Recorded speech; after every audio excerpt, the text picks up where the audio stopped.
Ever wonder how to get matcha foam this perfect? No milk, no machines, just skill and Ujiha Tsuyu.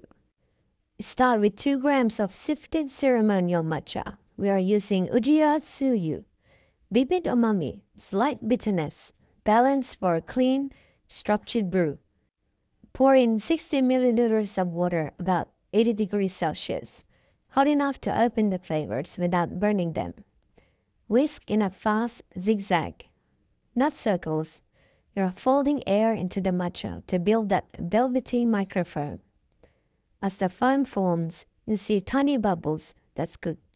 But we can make it even silkier. Now, float the whisk across the surface.